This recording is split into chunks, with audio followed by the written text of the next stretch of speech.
The humans had little in the way of interstellar technology. Their puny spaceships, if those laughable pressurized cylinders could be even called such a dignified name, only attained a fraction of light speed, even while actively manipulating spacetime at exorbitant energy cost. During our first engagement with them, frontal sections of their pathetic vessels exploded and shed dense metal forward, a defect we initially attributed to inadequate construction tolerances.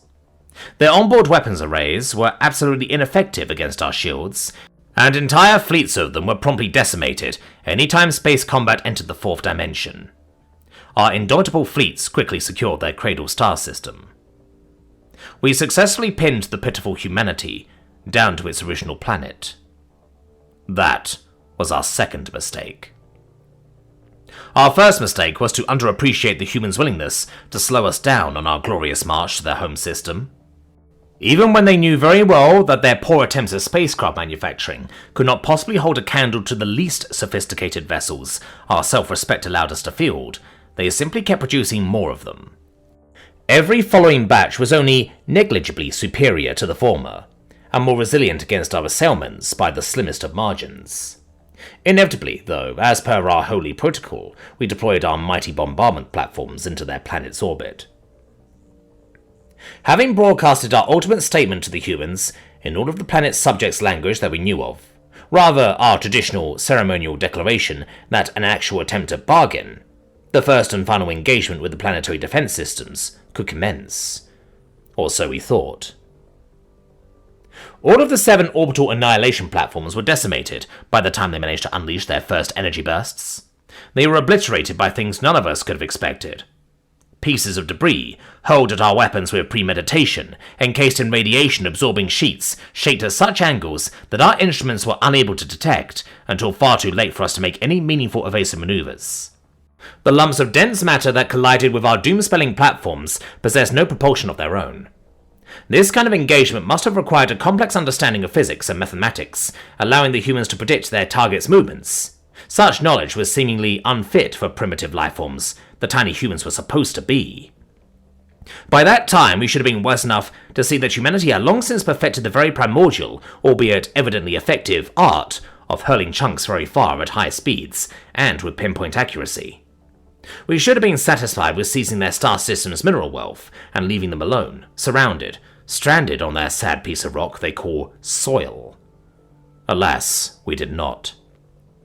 Our commanders, captivated by their privilege of turning the humans into our dutiful servants, devised secondary means of conquering the stubborn species. What our superiors delicately suggested was a planetful of innumerable vessels and a swift pacification of those natives who dared oppose their rightful destiny. As our landing crafts began to descend, the faraway orbital observation units sighted flying machines in the air, beautiful machines that looked, dare I say, cunningly alluring. Those human vessels emitted strange animalistic calls, repeating the word bandit over poorly encrypted channels, followed by what our analysts assumed was a random time of day, of all things. The humans inside those roaring monsters then squawked, "Fox 2!" which we promptly realized was actually a primal hunting call, followed by the release of guided, propulsion-powered tubes that detonated as they reached their destinations, then pummeling our oncoming vehicles with hails of metal lumps. Whenever such a crude, automated craft made contact with any of our transport units, the humans would call splash and target down, every time it was clear that a vehicle carrying our forces was falling limply to its occupants' certain deaths. Would this beast-like manner of communication befit a species with such comprehension of quantitative sciences? Apparently, yes. Although the natives steering their graceful metal vehicles evidently performed to the best of their ability, supported by other pipe-based weapons on the planet's surface that were relentlessly throwing exploding clusters of metal of their own far below, many of our landing vessels managed to go through, but few unscathed. Some headed for sprawling complexes of glass and concrete. Our tacticians correctly categorized those structures as fortresses and aimed to destroy them from within. Those sites were characterized by walls upon walls of concealed firing positions, open passageways lit with artificial light, and vast spaces with little cover to speak of, each under control of well-organized squads of natives wielding handheld metal throwers, always chittering, "Contact!" before discharging their armaments. Because of course they would create miniature versions of such weapons. The unthinkably large strongholds were ferociously protected by legions of armed humans, yielding ground only when no one was left to defend. To this day, we cannot determine where the civilian populations could possibly live, given the number of armed occupants our forces were regularly overwhelmed with, and the sheer scale of the humans' military emplacements dotting the planet's landscape, or if they ever had any civilians at all for that matter. Our other landing parties chose to settle in open fields, attempting to sever logistical routes between the gigantic human citadels, in order to starve the defenders of their provisions and other crucial supplies, primarily of what the humans considered weapon cartridges, hoping it would be a safer, although much slower, approach. Yet they were wrong too. The humans carved long serrated lines in the planet's mud, only to hide within those appalling scars on the world's landscape. Soon, it was clear that the crude semblances of fortifications were more than enough for them to control virtually any area, even if the terrain in question was devoid of cover, essentially trapping our brave pioneers on limited slices of land. Many landed vessels were shredded by intricately shaped metal slugs launched from large vehicle-mounted projectile accelerators.